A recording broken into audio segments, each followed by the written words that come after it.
तो आज बहुत दिनों बाद हमारा योग दर्शन का शुरू हो रहा है। ऐसे ये इसमें विघ्न थोड़ा पड़ता जाता है, इधर आना जाना। तो जब जब भी हो, चलो हमने 3 पाठ कर लिया, अब चौथा पाठ आज शुरू करेंगे। नमस्ते हाँ, नमस्ते जी। नमस्ते जी। जी नमस्ते। चौथा पाठ आज हमारा शुरू होगा। आपको ध्यान हो तो हमने शुरू में किया था, योग दर्शन के 4 पाद हैं। पहला पाद कौन सा है, याद है किसी को? समाधि पाद है। हाँ जी, पहला समाधि पाद, दूसरा साधन पाद, तीसरा अभी हमने समाप्त किया विभूति पाद, और अब जो है ये कैवल्य पाद। तो कैवल्य हमने इसमें किया था, विभूति पाद करते हुए हमारा जो आखिरी शब्द था वो था कैवल्यम इति। याद हो तो कैवल्यम इति, लास्ट में उसमें भी बाद में कैवल्य आया। कैसे? सत्व पुरुषयो शुद्धि साम्ये कैवल्यम इति। बुद्धि और आत्मा दोनों की जब शुद्धि की समता, दोनों ही शुद्ध हो जाते हैं, तब कैवल्य की प्राप्ति होती है। तो अब कुछ लोगों का ये कहना है कि कैवल्य शब्द तो वहां पर आ गया, कैवल्य जो उद्देश्य था जीवन का वहां पर पूर्ति होगी उसकी, तो इसलिए वहां तक ही होना चाहिए योग दर्शन। पर विद्वानों का ये मत है कि नहीं, चौथा पाद भी है, क्योंकि इसमें बहुत महत्वपूर्ण चीजें कैवल्य को प्राप्त करने के लिए, जो संक्षेप में हम कह सकते हैं कि सार रूप में, योग दर्शन का सार रूप में चौथा पाद जो कैवल्य पाद, उसका नाम ही कैवल्य पाद है। तो उसमें वो सूत्रों को दिया गया है, उसमें जैसे संक्षिप्त योग दर्शन का रूप उसमें आ जाएगा। तो बहुत महत्वपूर्ण सूत्र है, जब भी हम पढ़ेंगे तो हमें पता चलेगा आगे कितनी तरह के कर्म कितने होते हैं, शुक्ल कृष्ण अशुक्ल कृष्ण इत्यादि, इस तरह से भी। और हमारे जो वासनाएं संस्कार बनते हैं, तो वो क्यों बनते हैं, क्यों उनका, संस्कारों की उत्पत्ति के कारण क्या क्या है, ये सारी बहुत सारी महत्वपूर्ण चीजें आएंगी इसमें। तो हम ये नहीं कह सकते कि ये व्यर्थ का है या बेकार में इसको डाल दिया गया है। तो कैवल्य को प्राप्त करने के लिए जो संक्षेप में बहुत सारी चीजें इसमें बताई। तो अभी जो पहला सूत्र है वो हमारे से विभूति पाद से ही संबंधित सूत्र है, उसको हम ले सकते हैं उससे जुड़ा हुआ। तो पहला सूत्र क्या है? जन्म औषधि मंत्र तपः समाधि जहाँ सिद्धयः। लिखा है मैंने, ग्रुप में डाला है, तो ये उच्चारण भी जन्म औषधि मंत्र तपः समाधि जहाँ सिद्धयः। तो जो पीछे विभूतियां बताई, विभूतियां को सिद्धि भी बोलते हैं, मैंने बहुत बार बीच में सिद्धि शब्द का प्रयोग भी किया है। तो विशेष प्रकार के ऐश्वर्य प्राप्त होना विभूति, विभूति ऐश्वर्य होते हैं, विशेष विशेष जो ऐश्वर्यों की प्राप्ति होती है, और सिद्धियां भी वही होती हैं, हमारे शरीर मन इंद्रियां, इनमें जो विशेष प्रकार की कुशलता प्राप्त हो जाती है वही सिद्धियां होती हैं, उनको ही हम सिद्धि कहते हैं। कोई और उसी को हम चमत्कार कहने लगते हैं। कोई ऐसे चमत्कार नहीं होते कि जो प्रकृति से विरुद्ध होंगे। जैसे मेरे को देखने की शक्ति है, तो वो शक्ति जो है सामान्य लोगों से थोड़ी अधिक होगी, सुनने की शक्ति सामान्य से अधिक हो जाएगी। तो ऐसे ही स्पर्श की शक्ति, सूंघने की, आप बहुत लोग देखोगे बहुत जल्दी दूसरों गंध आ जाती है उनको, किसी को कम आती है किसी को अधिक आती है। तो वो जब थोड़ी सामान्य से अधिक आने लगती है, अधिक उनको सिद्धियां हो, उसको कहते हैं सिद्धि प्राप्त होना। सामान्य मनुष्य जो चीज नहीं कर सकते, कुछ विशेष रूप से जो कुशलता प्राप्त हो जाती है, उनको ही सिद्धि कहते हैं। तो अब ये सिद्धि जैसे पहला, ये किस किस कारण से होती है, यहाँ पर 4 कारण गिनाए, 5। जन्म औषधि मंत्र तप और समाधि, ये जहाँ इनसे उत्पन्न हुई होती हैं सिद्धियां।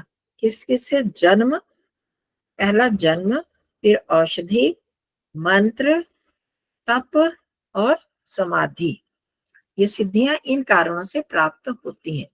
पहली हुए अब जन्म। जन्म का मतलब कि जन्म से ही, जन्म लेते ही उस बच्चे में उस विशेष प्रकार की कुछ सिद्धियां होती हैं। आपने जिन लोगों ने सांख्य दर्शन पढ़ा होगा उसमें भी एक आता है वामदेव। वामदेव का 2.5 साल में ही कहते हैं कि उन्होंने समाधि लग गई थी उनकी। अब इसको हम सिद्धि ही कहेंगे ना, सामान्यता कोई इतनी जल्दी समाधि नहीं लगा सकता। अब कुछ बच्चे होते हैं वो बचपन से ही अलग तरह की भाषा बोलना शुरू हो जाते हैं, उनको उसमें सिद्धि प्राप्त हो जाती है। कुछ बैठते हैं आसन तरह तरह के लगाने लगते हैं, जल्दी से ही बोलना शुरू कर देते हैं। तो अलग अलग तरह की जो है सिद्धि इसको कहेंगे हम, उनमें जो कुशलता होगी। तो आप जब वो जन्म से उनको जो सिद्धि हुई तो उसमें कोई कारण तो नहीं, अभी किसी ने सिखाया तो नहीं उनको।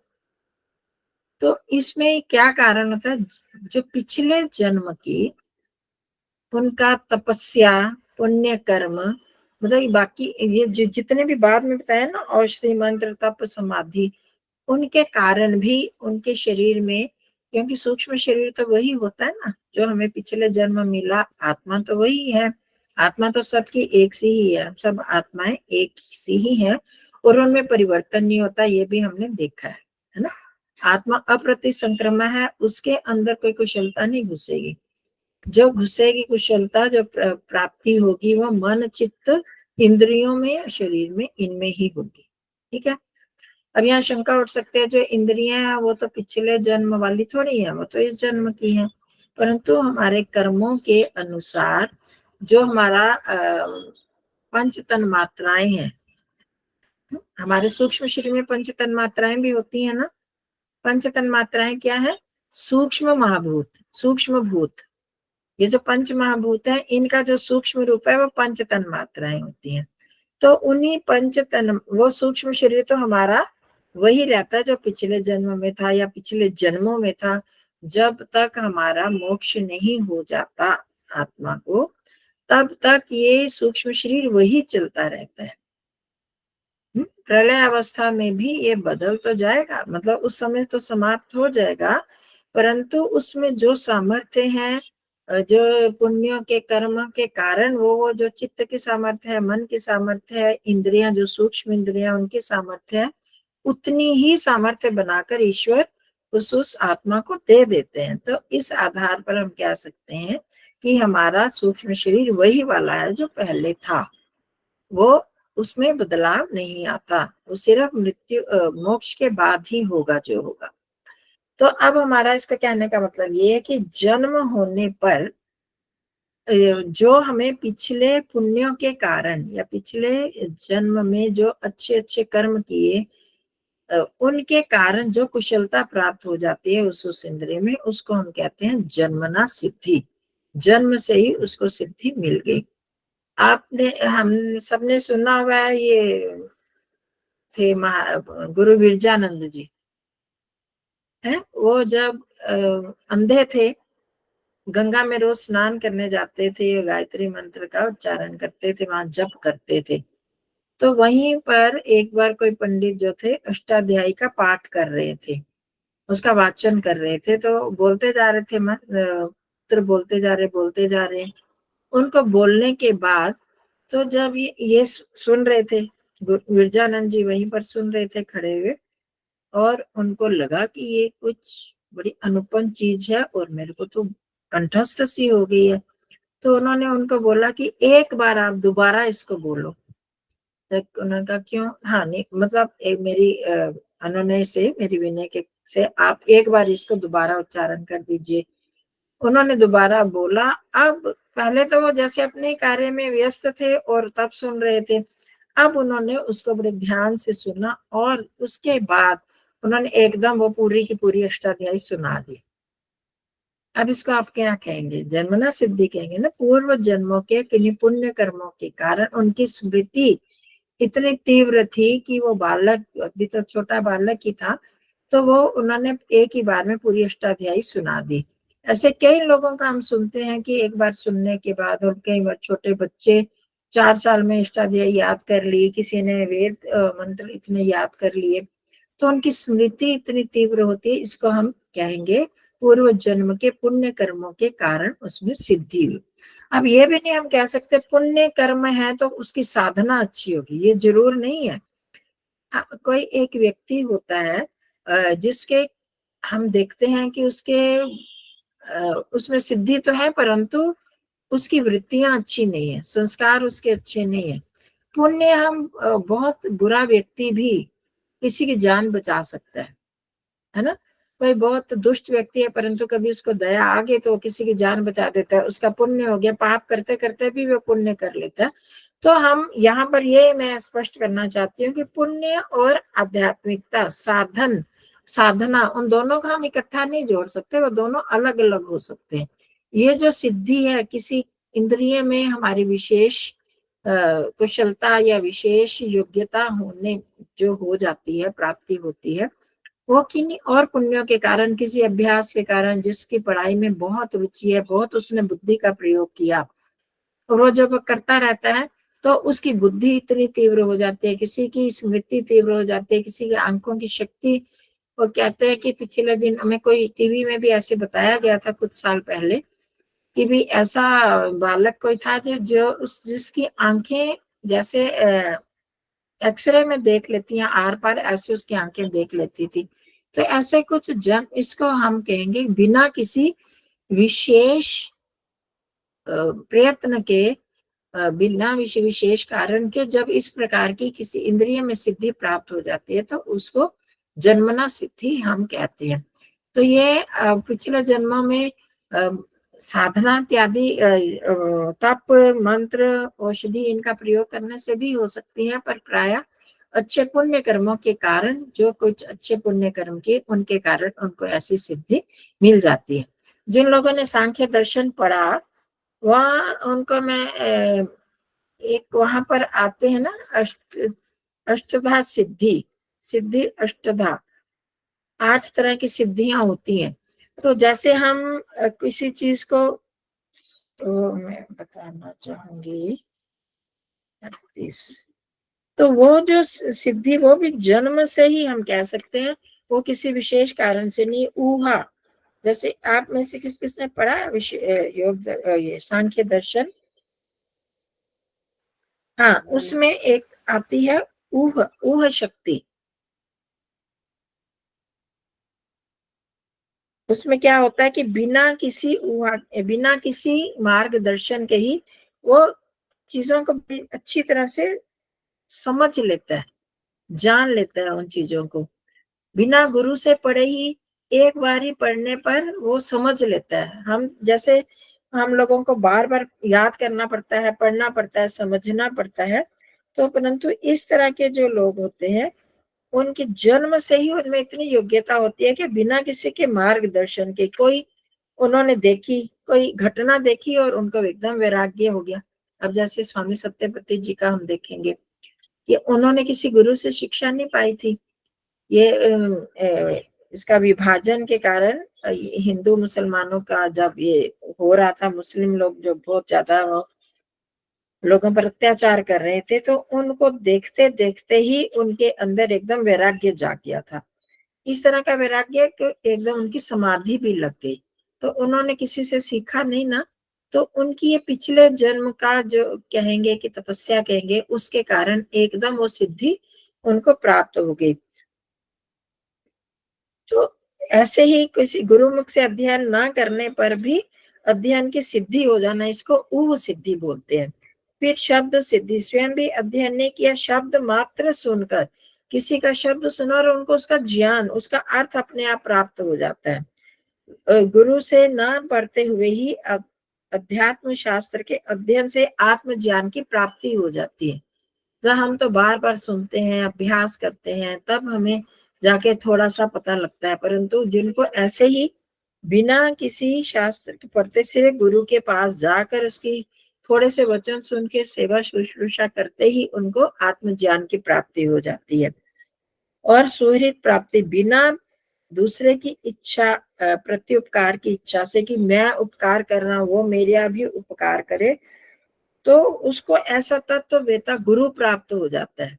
मतलब कि वो कोई प्रयास नहीं कर रहा परंतु उसको ऐसा तत्व ज्ञान करने वाला गुरु उस तरह से प्राप्त हो जाता है, तो उससे फिर वो आगे बढ़ता चला जाता है और विद्वान गुरु द्वारा उसको ज्ञान की प्राप्ति मिल जाती है। मतलब ऐसे बिना प्रयास के ही उसको ये चीजें मिल जाती हैं, ज्ञान मिल जाता है, आत्म ज्ञान की प्राप्ति होती है, ये समाधि में आगे बढ़ जाता है।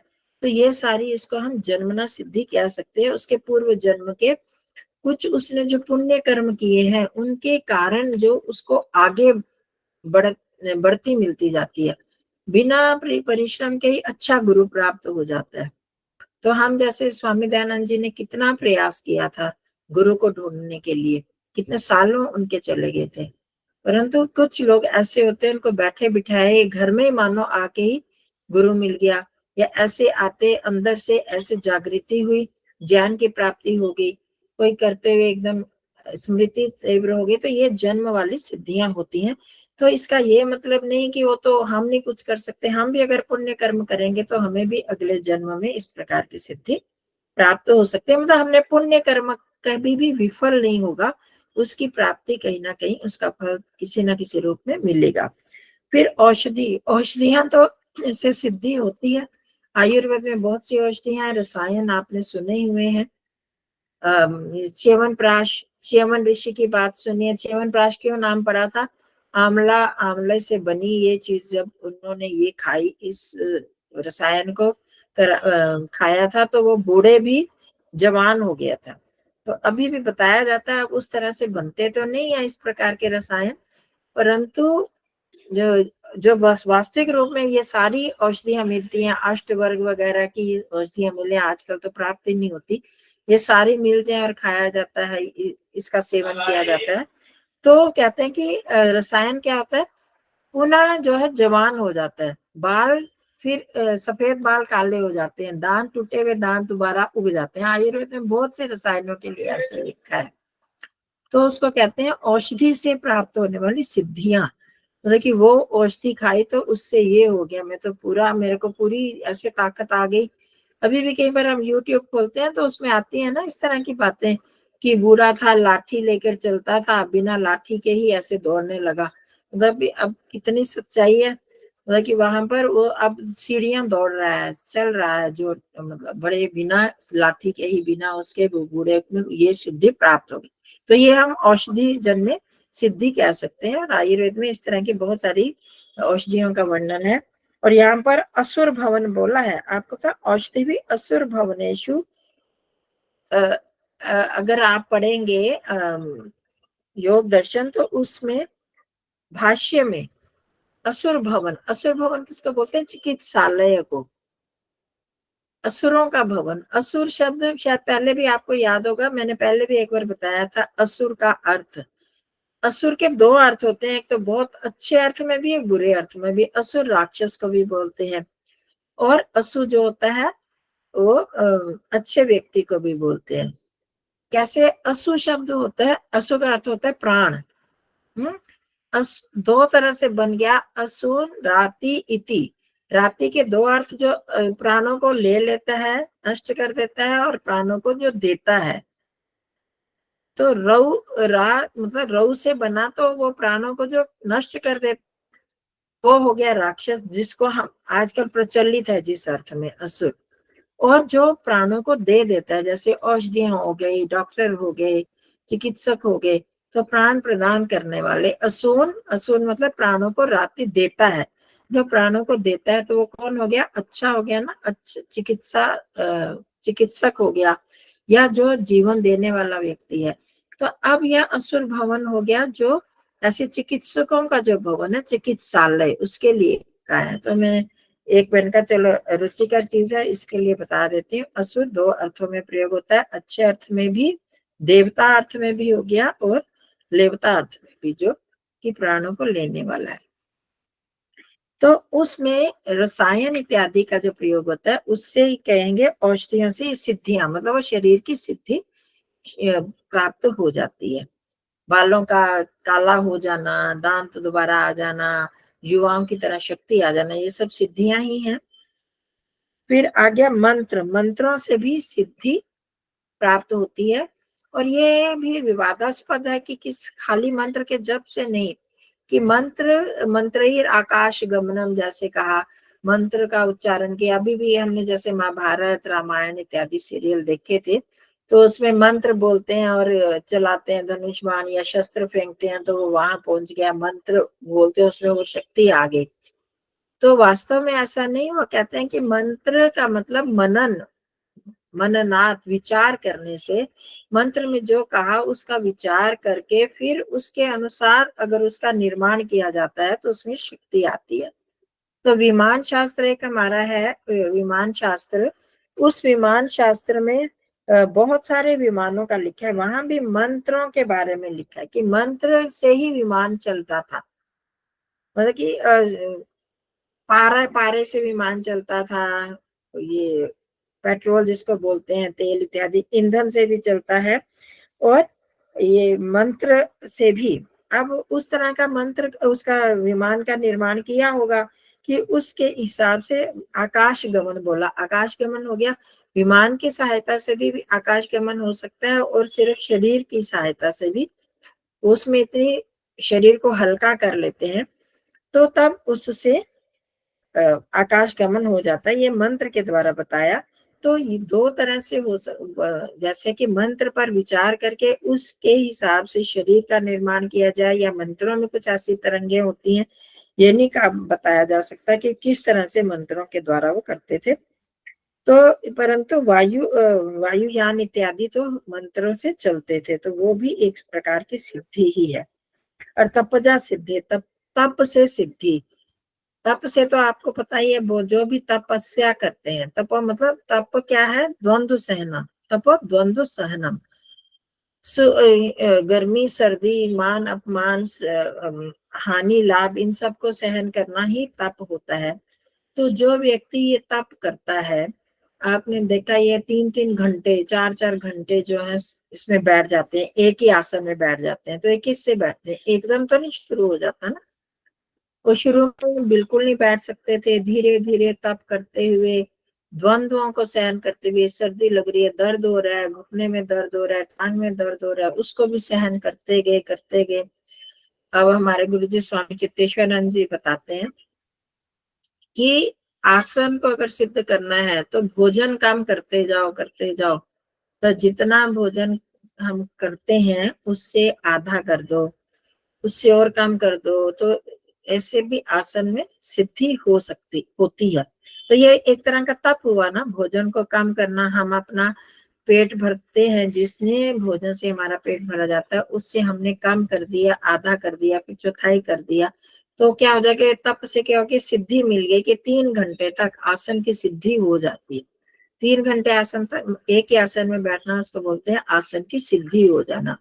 तो इसी तरह और भी बहुत से प्राणायाम की सिद्धि, 2-2 मिनट तक हम सांस रोक सकते हैं, तो कुंभक किया जा सकता है, सांस बाहर छोड़ना, अंदर भर के रोक देना।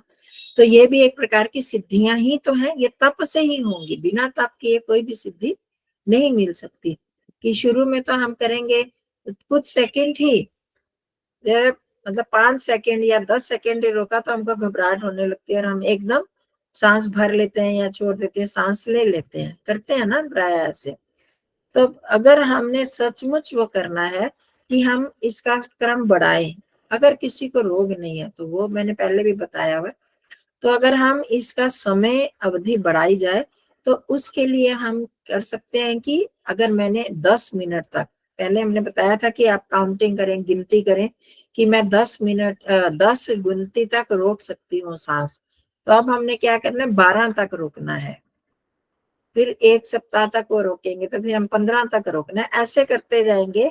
तो वो जो थोड़ी सी घबराहट होती है उसको सहन करना भी तो तप हो जाएगा। तो ये तप से हमें सांस रोकने की सिद्धि प्राप्त हो जाती है। तो ऐसे ही आपको बताया कि आसन की सिद्धि भी मिलती है, और हम बैठ रहे हैं ध्यान के लिए, हमने इतनी देर बैठना है, मन हमारा चंचल हो रहा, नहीं उठो उठो, नहीं मेरे को बैठना ही है।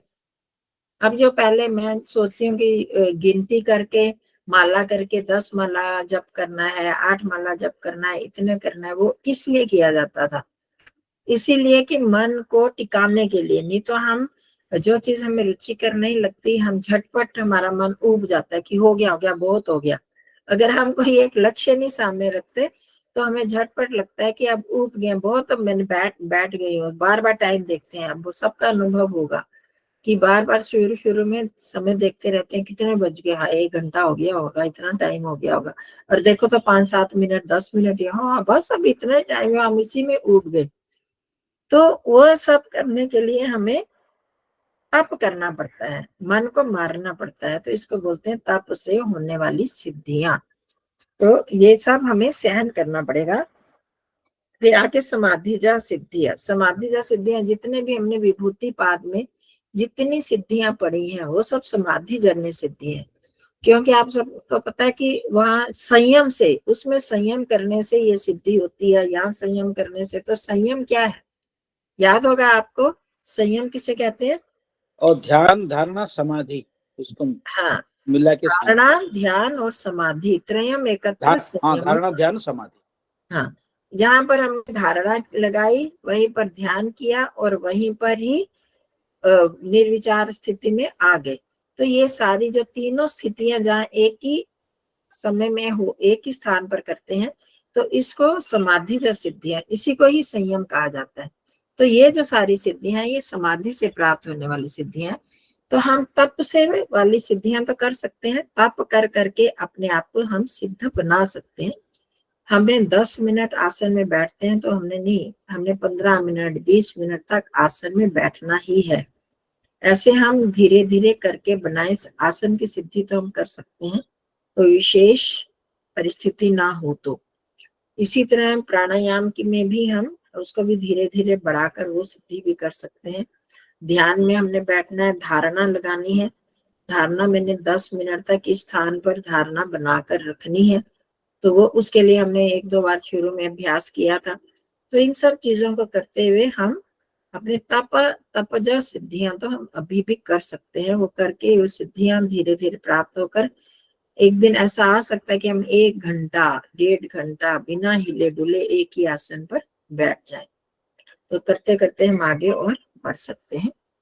तो आज हमने देखा ये सिद्धियां, पर हमने बहुत बच्चों को हम बचपन में ही कुछ ऐसी चीजें बता देते हैं कि वो सत्य सिद्ध होने लगती हैं। तो हमें लगता है कि इसमें कौन सी सिद्धि आ गई, ये सब चीजें सत्य बता देते हैं। उसको पिछले जन्म में कोई सच बोल बोल के वाक सिद्धि हो जाती है, तो वो पिछले जन्म के पुण्य कर्मों के कारण, तो उसको हम कहते हैं जन्मना सिद्धि। हाँ जी बहन जी नमस्ते। नमस्ते। हाँ जी ये जो नमस्ते। हम तो विभूतिपाद में बहुत सारे सिद्धियों के बारे में चर्चा हुआ।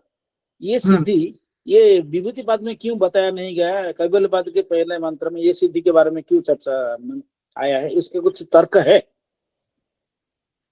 नहीं देखो, अब ये मैंने बताया ना, संक्षिप्त कर रहे हैं पूरे उसका, योग दर्शन का हमें एक सार सा बता रहे हैं। तो अब हमारी जो ये जितनी भी सिद्धियां हैं, लोग सिद्ध हो रहे हैं तो सभी योगी होंगे ऐसी बात नहीं है। देखिए, इसमें बिना योग के भी जन्म से भी सिद्धि हो सकती है, पिछले जन्म के कारण भी हो सकती है, औषधियों के कारण भी हो सकती है। तो हम भ्रमित ना हो। देखिए, हम सबको ही योगी समझ ले। बहुत सारे ऐसे लोग होते हैं जिनको अध्यात्म से कोई मतलब नहीं है ना। अध्यात्म में वो ना ध्यान करते हैं, ना साधना करते हैं, कुछ नहीं करते हैं। पर वो कई बार बता देते हैं कि इसकी मृत्यु होने वाली कोई सत्य भावी घटनाएं जो उनके मतलब पता नहीं कैसे बता देते हैं, अनुमान से या उनके अंदर से। हम कहेंगे अंदर से कुछ ऐसी इसको क्या बोलते हैं, प्रतिभा वाली प्रातिभ भी होती है विभूति। पर एक और होता है कि पूर्वाभास पूर्वाभास उनको हो जाता है। अब उनका कोई पूर्व जन्म में ऐसे कोई पुण्य कर्म किया होगा, उसके कारण अब हम देखते हैं उसका जीवन तो ऐसा है नहीं, वो तो झूठ भी बोलता है, ऐसे गलत काम भी करता है, फिर वो उसके बाद कैसे सत्य हो गई, क्या हो गया, वो कुछ उसके पूर्व जन्म के कारण कुछ ऐसे उसको ऐसी सिद्धि होगी। तो हम उनको योगी ना समझे सबको, तो ये अलग अलग कारणों से भी। और समाधि जो सिद्धियां हैं वो योग के कारण है, बाकी सिद्धियां इन कारणों से भी हो सकती हैं, ये बताने के लिए। ठीक है जी।